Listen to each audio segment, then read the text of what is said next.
Hi all, welcome to Crickareena. IPLന്റെ retention list ഇപ്പോൾ പുറത്തേക്ക് വന്നുകൊണ്ടിരിക്കുന്ന ഒരു സമയമാണ്. മുംബൈ ഇന്ത്യൻസിൻ്റെയും RCBയുടെയും ഒഫീഷ്യൽ ലിസ്റ്റ് നമ്മൾ നേരത്തെ വീഡിയോ ചെയ്തിട്ടുണ്ട്.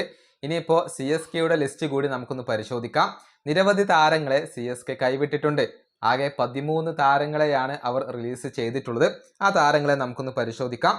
Rahul Tripathi, Vansh Bedi, Andre Siddharth, Ravindra Jadeja, Rachin Ravindra, Sam Curran, Deepak Hooda, Vijay Shankar, Shaikh Rasheed, Nagarkoti, Pathirana, Devon Conway എന്നിവരെയാണ് റിലീസ് ചെയ്തിട്ടുള്ളത്. ഇതോടൊപ്പം അശ്വിൻ വിരമിക്കുകയും ചെയ്തു എന്നുള്ളതാണ്. ഇങ്ങനെയാണ് CSKയുടെ ഒരു റിലീസ്ഡ് ലിസ്റ്റ് വരുന്നത്.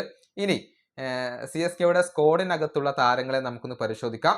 രുതുരാജ് Gaikwad, Ayush Mhatre, Dewald Brevis, MS Dhoni, Urvil Patel, Sanju Samson, Shivam Dube, Jamie Overton, Ghosh, Noor Ahmad, Khaleel Ahmed, Anshul Kamboj, Gurjapneet Singh, Nathan Ellis, Shreyas Gopal, Mukesh Choudhary. ഇങ്ങനെയാണ് CSKയുടെ ഒരു നിലനിർത്തിയ താരങ്ങളുടെ ലിസ്റ്റ് വരുന്നത്.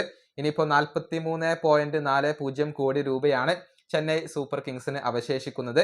ഏറ്റവും കൂടുതൽ പേഴ്സിൽ ബാലൻസ് ഉള്ള രണ്ടാമത്തെ ടീം ചെന്നൈ സൂപ്പർ കിങ്സ് ആണ്. അതുകൊണ്ട് തന്നെ ഓപ്ഷനിൽ നിരവധി താരങ്ങളെ അവർ സ്വന്തമാക്കിയേക്കും.